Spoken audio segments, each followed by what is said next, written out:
রাজ্যে একের পর এক গণপিটুনির ঘটনা কড়া হাতে মোকাবিলা করার কথা জানালো রাজ্য। আর একই সঙ্গে মৃতদের পরিবারের একজন সদস্যকে স্পেশাল হোমগার্ডে চাকরি এবং পরিবার পিছু 2 লক্ষ টাকা ক্ষতিপূরণের ঘোষণা করা হলো।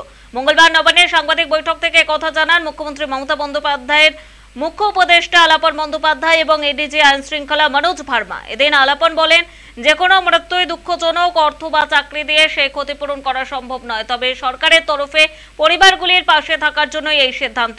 এডিজি আইন শৃঙ্খলা মনোজ ভার্মা বলেন, জনগণকে বলবো হাতে আইন তুলে নেবেন না, কোথাও কোনো সমস্যা থাকলে পুলিশকে জানান, কিন্তু তা না করে হাতে আইন তুলে নিলে আমরা বরদাস্ত করব না। সম্প্রতি রাজ্যে একাধিক গণপিটুনির ঘটনা ঘটেছে, কয়েকটি ক্ষেত্রে মৃত্যুর ঘটনাও ঘটেছে। আর এর পাশাপাশি চোপড়ায় এক যুগলকে নৃশংসভাবে মারধরের ভিডিও ভাইরাল হচ্ছে। অভিযুক্ত তৃণমূল নেতাকে ইতিমধ্যে গ্রেফতার করেছে পুলিশ। একের পর এক ঘটনা সামনে আসায় রাজ্যের আইন শৃঙ্খলা নিয়ে প্রশ্ন তুলেছে বিরোধীরা। আর এ বিষয়ে প্রয়োজনীয় ব্যবস্থা নেওয়ার জন্য রাজ্যের প্রতিটি জেলার পুলিশ সুপার এবং রেলের পুলিশ সুপারদের উদ্দেশ্যে এক নির্দেশিকায় বলা হয়েছে, এ বিষয়ে সামাজিক মাধ্যম এবং টিভি চ্যানেলে সচেতনতামূলক প্রচার করতে হবে, নজর রাখতে হবে এই সংক্রান্ত ভুয়ো খবরের দিকেও। ভুয়ো খবরের অভিযোগ প্রমাণিত হলে সঙ্গে সঙ্গে পদক্ষেপ করতে হবে। উত্তেজনা প্রবণ এলাকাগুলির প্রতি বাড়তি নজরদারি রাখতে হবে। আর এরপরেই মঙ্গলবারের সাংবাদিক বৈঠক থেকে মানুষকে আইন মেনে চলার পরামর্শ দেওয়া হচ্ছে। একই সঙ্গে পুলিশকে নজরদারি এবং জনসংযোগ বাড়ানোর কথাও বলা হয়েছে।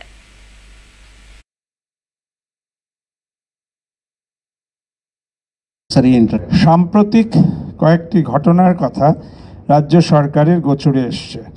এই সূত্রে পুলিশ কর্তৃপক্ষকে ম্যাক্সিমাম ভিজিল, সর্বাধিক সতর্কতা বজায় রাখতে বলা হয়েছে এবং কড়া আইনানুগ পদক্ষেপ নিতে বলা হয়েছে। মানুষকেও জাগ্রত ও সতর্ক থাকতে হবে। ঘটনাগুলি দুঃখজনক এবং আমাদের সকলেরই সতর্ক থাকার প্রয়োজন রয়েছে। এই সকল ক্ষেত্রে ক্ষতিগ্রস্ত পরিবারের জন্য কোনো ক্ষতিপূরণই যথেষ্ট নয়। তথাপি অর্থনৈতিক সহায়তার লক্ষ্যে ক্ষতিগ্রস্ত পরিবারগুলিতে নেক্সট অফ কিন, যারা ভিকটিম হয়েছেন তাদের নেক্সট অফ কিনকে একটি করে স্পেশাল হোমগার্ডের চাকরি দেওয়ার কথা ভাবা হয়েছে, দেওয়া হবে। এছাড়া পরিবার পিছু 2 লক্ষ টাকা অর্থনৈতিক সলিউশনও দেওয়া হবে।